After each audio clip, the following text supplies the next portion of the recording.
لقيت مشكلة وحلها وتقدر تعمل منهم فلوس، كده انت عملت بيزنس جديد. النهارده هقول لك مجالات كتيرة قوي، بالطريقة دي هطلع لك افكار جديدة في مجالات عمرك ما فكرت فيها اصلا، وهوريك ان تطليع الفكرة ده حاجة سهلة جدا. طيب ناخد مجالات ايه؟ تعالى ناخد العربيات مثلا، ده بيقولوا انه متقفل ومش هتعمل ايه والدنيا بايظة والدنيا صعبة. طب تعالى اقول لك، لازم تفكر في المشكلة. المشكله دايما ان واحد زي مثلا انا ما بفهمش اي حاجه في العربيات، بس عاوز اودي السيرفيس دايما، وعندي حد مثلا عاوز اودي له العربيه. طب اعمل ايه؟ من الاخر الحل اعمل ديليفري سيرفيس. ديليفري والله، واحد يجي ياخد العربيه يامن عليها وهو واقف، يوديها سيرفيس سنتر، مش لازم معتمد ولا غير معتمد، مجرد على جوجل وخلاص. وبعد كده هناك يصور لك المقايسه، تيجي لك انا هعمل دول ومش هعمل دول، واحنا كشركه ناخد 10 15%. كده انت حليت مشكله كبيره جدا. ليه؟ لان في ناس كتيره قوي عاوزين يعملوا السيرفيس، عاوزين يحلوا اسمه ايه ده، يصلحوا العربيه، ومكسلين وما عندهمش وقت، ومستعدين يدفع ال 10%. طب انا عاوز واحد خبره، يا باشا 15 20%، وهكذا. طيب سيبك من مجال العربيات، تعال نخش مجال تاني، مجال الريل استيت. الريل استيت ده يا باشا انت مش فاهم، ده البروكر مبوظوا، البروكرز دول بوظوا الريل استيت. طب بص يا معلم، دول اهم حد في الريل استيت، لازم الناس دي تتظبط عشان تظبط. طب نعمل لهم ايه؟ طيب المشكله ان الناس بتكره ان البروكر يكلمهم، فاحنا نعكس الموضوع. يعني ايه؟ اعمل يا باشا ويب سايت، انا عاوز ابيع حاجه مثلا، هاجي على الويب سايت ده احط الحاجه، مش هتظهر لحد اصلا، هتروح لمين؟ هتروح لبروكرز. امال فين البروكرز دول؟ هقول لك اسمع بس مني. الناحيه الثانيه، واحد عاوز يشتري حاجه، هيخش على الويب سايت يجي يشتري، مش هيلاقي حد، مش هيلاقي منتجات، مش هيلاقي مثلا عقار، هيلاقي بروكرز. بس البروكرز دول عليهم علامه، ايه العلامه دي؟ ان هو معاه شبه الحاجه اللي انت طالبها، واحد واثنين وثلاثه. طب والبروكرز دي بنجيبهم منين؟ دول بيشتركوا عندنا بكام؟ 1000 جنيه يا باشا في السنه كلها. طب ده هيحصل بالنسبه له ايه؟ بيجي له كل شهر 3 ريكويستس، ده اخره. بيجي واحد بيعرض حاجاته، اما يعرض حاجاته انا بالنسبه لي البروكر ده بيقول انا قوي في مصر الجديده، انا قوي في التجمع. طيب اي حاجه هتجيلي كفارمنج يعني ليها دعوه بالمصر الجديده او التجمع، هبعتها للناس اللي ليها دعوه بالكلام ده. اما يجي حد يشتري، هيخش هيبقى ضامن ان البني ادم ده معاه الحاجه، وانت بتتوافق على 3 بس. كده انا حليت المشكله من اولها لاخرها. ليه؟ لان البروكر من الاول في مشكله كبيره، ان اللي بتعمل المشاكل انه ما بيحطوش النقط على الحروف. ده البروكر ده حاطط انا باخد 1%، البروكر ده حاطط انا باخد نص في المية، البروكر ده في الايجار بياخد شهر، ده بياخد نص شهر. انت بتختار من قبليها. واحنا كشركه بنكسب من ايه؟ اشتراكات سنويه يا باشا، 1000 جنيه في السنه. في كام بروكر؟ 40000 بروكر. ده في القاهره بس على فكره، يعني دول 40 مليون في السنه، ما عملتش اي حاجه. مصاريفك كام؟ ويب سايت صباح الفل. طيب نخش على حاجه تانية، تعال نخش في حاجه مجانيني، البامبرز مثلا. البامبرز ده مثلا حاجه غريبه جدا، غالي جدا، دي مشكله كبيره. انا اصحابي كانوا بيعيطوا الشخه برقم بصراحه يعني. فطب هنحلها ازاي دي؟ يا باشا العيل ما بيعملش في كل الحفاظه، هو بيعمل في حته معينه. طيب نعمل ايه؟ بكل بساطه، تعالى نقص عند حته اللي بينزل منها ولا مؤاخذه الشخه، يعني مش عارف اقولها ازاي، وحط حاجه مثلا زي الكوندوم التوبس، حاجه نفس الماتيريال، بحيث ان لما العيل يعمل الشخه هتنزل لتحت، وتبقى حاطط ايه البتاع بتقفل لوحدها.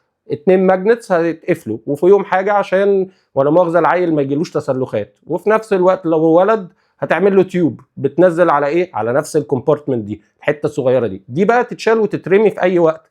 ده انت بسبب الماجنتس دي ممكن تعمل اساسا دايره كهربائيه، الواد ينور، البيبي ينور، والله اول ما يعملها يقعد ينور كسيجنال للام، واضحه وصريحه وسهله، وممكن تجي لها على موبايل اب. يعني انت متخيل سهوله الموضوع؟ وهتوفر فلوس مش طبيعيه، لان البتاعه دي في الاخر بايه؟ نص جنيه، والبامبرز بقى تقدر تستخدمه مدى الحياه.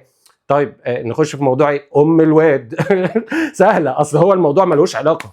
طيب مثلا التجميل، تعال نشوف مشكله الستات كلها في التجميل ايه. هي مش عارفه اما هتحط فيلر ولا بوتوكس هتورم وهتفش بعد قد ايه، ولا هتفش لغايه فين. دلوقتي بالاي اي تقدر تجيب كاميرا وتحط عليها حاجه اسمها مش. المش دي تكنولوجي كويسه جدا في ايه؟ في ان هي بتجيب لك كل الديتيلز اللي في الوش. اوكي، زمان ده عشان تبروسيس كنت بتقعد 3 4 ايام عشان تطلع حاجه بالكواليتي دي. دلوقتي بجد 3 ثواني بالاي اي. اوكي، وده من سنه انا عملت كاركتر ساسكي، حطيتها اللي هي بتاعت ناروتو، حطيتها جنب برج ايفل تاور، يعني فاهمني. واكنها نفس الستايل بتاع افنجرز اللي هو انت مان لما كان كبير، وده انا في البيت. فدلوقتي على وش الست سهل جدا، اوكي كاميرا بس وبتلف بتاخد نص دايره وبتقول لها بالاي اي قد ايه لو حطيتي ملي هنا، يعني بتقول للدكتور كمان عشان يعني لو دخلت من هنا بانجل معينه هتكبر تبقى كذا، هتكبر تبقى كذا. ده المنظر اللي انت هتشوفيه. انت عارف كام ست بيبقى بالنسبه لها الظبطه دي مشكله حياتها، ان هي لو زادت سنه مش بيعجب لها شكلها، ولو قل سنه هتموت وتزود الحته دي. ده في كل البوتوكس والفيلرز. ده ابلكيشن تخلص في يومين، ان شيب ممكن يشتريها منك بكره حضرتك. هو اصلا بيجي له كل ستات مصر، بس ان كيس يعني اللي هو ايه ده هيبقى طوابير. ليه؟ لان انا هشوف نفسي قبل ما اعمل الحاجات دي. ده الستات يعني ايه هتتجنن بيك. بص كل المجالات تقدر تطبق عليها نفس الموضوع يا باشا. الشقط نفسه يعني لو هشقط واحده من الشارع بيتطبق عليها نفس الموضوع. طيب ازاي؟ في من كذا سنه، من 10 سنين ولا حاجه، واد نزل في التجمع قال ايه تعالي معايا كوفي اون ذا ران. هو مش فاهم. هو لازم تفهم اللي قدامك ايه المشكله. المشكله بتاعت الست اللي هتبقى في الشارع وممكن تتشقط ان هي مش عاوزه تتقفش، يعني ده معظما. فانت يعني غير الكلام. لو كنت مبدئيا انت رخيص قوي تقول لها اون ذا ران. لو كنت قلت لها مثلا ايه انا اصلا مش عايش هنا، انا عايش في ايطاليا وناقص لي يومين وماشي، انا مش بعمل الحركه دي خالص، بس بجد انا لازم اتعرف عليك ان انا مش نازل غير بعد 3 شهور كمان. انت كده كداب فشخ. دي حقيقه، بس انت سمعتها اللي هيريحها. الخوف من ايه؟ من كذا. وما تقولهاش اون ذا ران. اون ذا ران ده مكان عام يا باشا، اقول لها بقى مكان نظيف غالي كده. فهو نفس الموضوع. عشان تلاقي في بيزنس جديد اي حاجه جديده لازم تفكر في ايه المشكله فيه وازاي نحلها. مفيش مجال ما فيهوش حاجه جديده تتعمل. بجد مهما جه في دماغي اختار المجال اللي انت عاوزه ابعتهولي وانا هديلك فكره جديده فيه ايا كان ايه المجال. تيك توك تعالى اهو انا وانا بفكر كده. تيك توك لايف عمالين بيعلنوا عنه، بيعملوا اعلانات على انستجرام، بيعملوا اعلان. الدنيا برضو مش ماشيه. ليه؟ عشان مفيش فاليو بيدوها. يعني ايه؟ يعني الناس لما بتطلع قصاد بعض، ايوه انت بتعمل كليكس لده او ده ليه؟ يعني ايه الهدف؟ يعني ما حدش فاهم. مفيش فاليو بتاخدها. طيب ده يتغير ازاي؟ بكل بساطه تعمله تايمد وتعمل موضوع معين. يعني ايه؟ يعني مش هتقدر تستضيف حد غير بموضوع معين، وده يتكلم دقيقه وده يتكلم دقيقه. بتوقف الساوند لوحده، ومشاهدين الناس ده ومشاهدين الناس ده يقدروا يصوتوا عكس. ليه؟ لان انا اللي فارق معايا المحتوى اللي انت قلته. ده هيخلي الناس فعلا اما يدوس بيكبس عشان حاجه معينه، لان في فاليو اتضافت له من الموضوع بتاع اللايف. ده هيخلي الناس هوكد اب اكتر لللايف. لازم تفهم الناس وتفهم مشكلتهم ايه. الناس عاوزه فلوس، بس لو مفيش موضوع مفيش حد هيهتم ولا هيكمل. ممكن يقعد 10 دقايق على اللايف هيبص على واحده حلوه عماله بترقص، تمام، بس فعليا انت ما بتقدمش حاجه. اول ما هتبتدي تقدم حاجه الدنيا هتتغير. مفيش مجال ما فيهوش حاجه جديده ايا كان ايه المجال.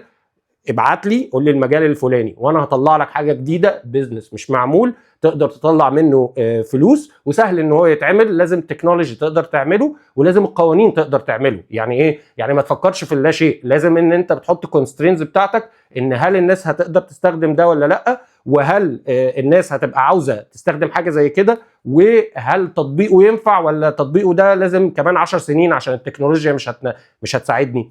يعني انا بقولها لك مفيش مجال، كوره، سياسه، مش قصدي يعني، بس اي موضوع بجد فيه حاجه جديده. مهما كان في موضوع جديد تقدر تعمله. والموضوعين اللي انا قلتهم في افكار جديده اوريدي جات لي، مشاكل وليها حل وسهله جدا وما فيهاش اي حاجه. فالمهم لو حد عنده اي موضوع يبعته لي بقى.